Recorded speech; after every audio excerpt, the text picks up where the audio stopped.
ไฟไหม้เงินแล้วเงินพี่น้องทุกมั่งเด้อเงินไฟไหม้เด้อนี่เด้อเกิดเหตุอาถรรพ์อีหยังขึ้นกันแท้กับพี่น้องชาวทงมังดินหากระยุกสูญเสียตั้งว่า4 คนมามื้อนี้ไฟไหม้สูญเสียเงินบักหลายๆล้านมีทั้งเงินกีบเงินบาทเงินดอลลาร์งานนี้แสดงความเสียใจกับเจ้าของเฮือนด้วยสวัสดี FC แฟนคลับมาพบมาพ่อกันช่วงค่อยคำยามแรงทานผู้ชมคิดว่ามันจะเป็นมื้อหนึ่งที่ทุกคนมีความสุขที่สุดแต่กลับกลายเป็นอีกมื้อหนึ่งที่เกิดการสูญเสียทรัพย์สมบัติของพี่น้องชาวทงมังมีเฮือนมีซานกะอยู่บ่ได้แล้วเพราะว่ามันเป็นเขตอันตรายทึกเขาเจ้าให้ง่ายออกแบบกระทันหันเพื่อความปลอดภัยแต่ก็ยังมีพี่น้องบางกลุ่มบางเขตเนาะที่ปลอดภัยจากเหตุการณ์ดินยุบก็ดีอกดีใจว่าเฮือนตนเองบ่ถึกเขต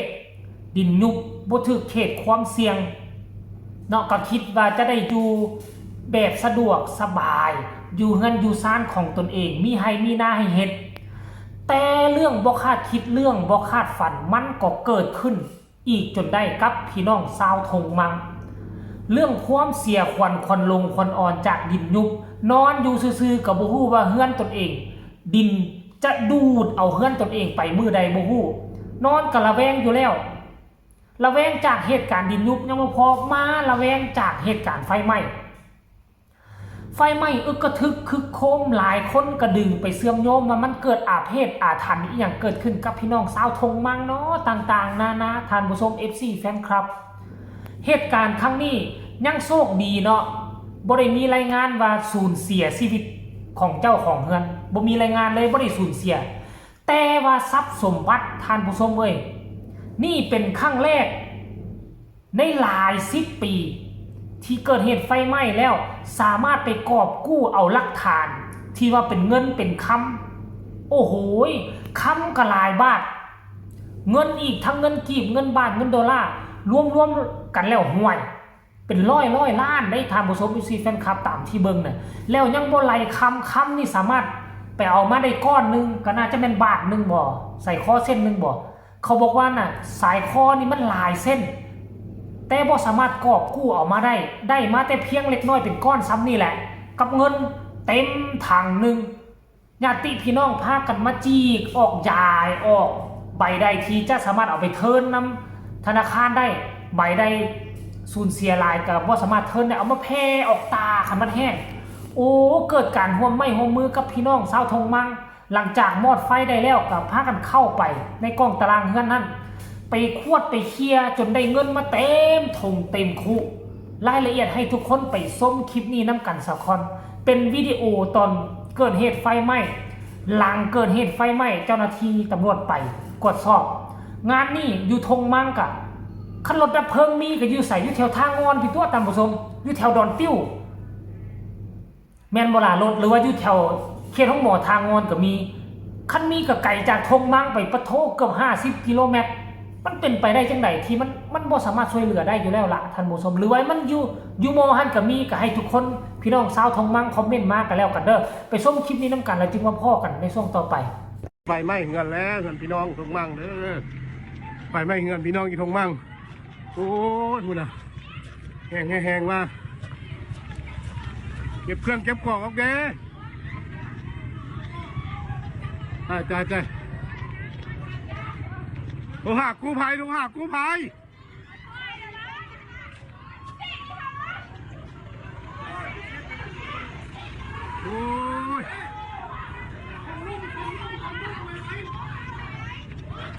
โทรหากู้ภัยไหม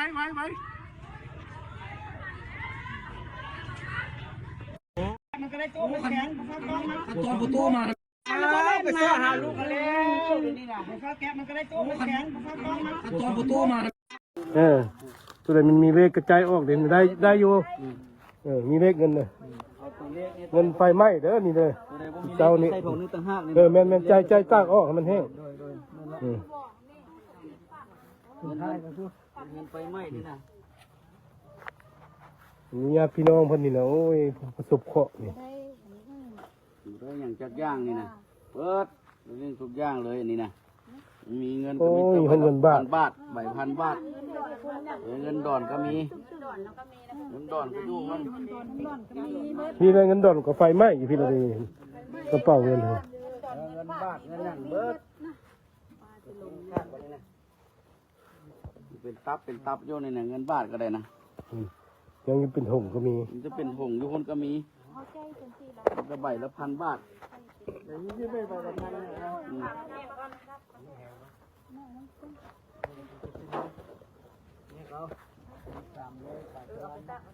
นี่ยิงทงยิงทงยิงทงแห้งบ้างนี่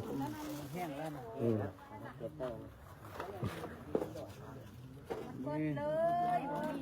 ี่อย่างเลยนะพยาลมก็ได้เนาะ อารมณ์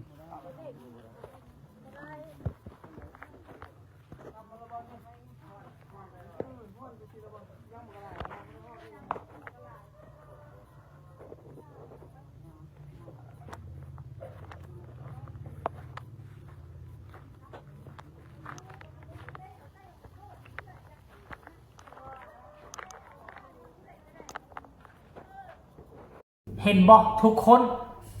เพราะว่ามันอยู่ไกลจากตัวเมืองคันรถดับเพลิงเมืองไซธานีก็จะเห็นอยู่นี่ใกล้ๆกับวงเวียนดอนนูนไปนิดนึงแถวดอนติ้วเนาะแถวดอนติ้วโรงเรียนตำรวจเขตนี้ก็คือว่าเห็นรถดับเพลิงจอดอยู่เนาะแล้ววันนี้โตเขตห้องหมอเมืองห้องเมืองไซธานีอยู่เขตน่ะทางอนนี่ก็บ่ฮู้ว่าอยู่หั่นมีบ่รถดับเพลิงเนาะแล้วข้ามขวาทางงอนไปจนไปฮอดเขต3แยกสิเข้าทงมังเนาะ3แยกเขตนั้นมีบ่มันคงจะบ่มีนั่นรถดับเพลิงอยู่แถวนั้นเนาะอันนี้ยังโชคดีที่สุดบ่ได้สูญเสียชีวิตเจ้าของเฮือนปลอดภัยเฮือนกำลังใหญ่หลังโตเนาะเป็นเฮือนอยู่บ้านนอกคอกนาเฮานั่นแหละมีเต้าเฮือนมีเฮือนครัว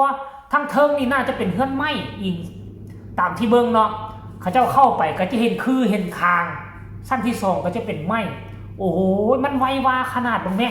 บอกไปแล้วยามหนาวบ่หมายความว่ามันจะบ่ไหม้บางคนก็ว่าไฟไหม้จะไหม้อยู่เดือน3เดือน4ยามร้อนพุ่นแหละอย่าสู้ไปคิดช่วงฤดูหนาวนี่นะปีกายนี้มาสังเกตเบิ่งตั้งแต่เดือน10ไหม้จนฮอดช่วงฤดูฝนปีที่ผ่านมาพุ่นน่ะบ่ว่าปีนี้มันสิเป็นอีกตื่มปีกายนี่เป็นปีที่ไฟไหม้ลาวเฮาหลายที่สุดตั้งแต่ก่อตั้งเป็นประเทศมาคันสิเว้าเกิดขึ้นมื้อละ 2-3 วันปีกายปีนี้หวังว่ามันจะบ่ซ้ำห้อยของปีกายก็แล้วกันระมัดระวังแนะนำให้ทุกคนจะไปใส่มาใส่ต้องมีคนเฝ้าเฮือนอย่างน้อยคนหนึ่งแล้วอย่าปะผู้เฒ่าอย่าปะปล่อยเด็กน้อยเอาไว้อยู่ในเฮือนเพราะฉะนั้นถ้ามันเกิดขึ้นแล้วมันบ่มีไผช่วยเหลือพวกเจ้าได้มันจะเสียทรัพย์เสียสินล่าท่านผู้ชมคลิปนี้ฝากเป็นอุทาหรณ์สอนใจไว้นำพี่น้องชาวลาวหมดสุผู้สุคนขอบส่งกำลังแห่งใจให้ครับพี่น้องชาวทงมังบ่ว่าจะเป็นดินยุบบ่ว่าจะเป็นไฟไหม้ก็แล้วกันทอนเงินมาทั้งชีวิตสูญเสียครั้งเดียวจบโจรเข้าเฮือน10ครั้งยังบ่ทอไฟไหม้เฮือนครั้งนึงบ่ฮั่นเขาเว้าสำหรับคลิปนี้ลาทานผู้ชมไปก่อนสบายดี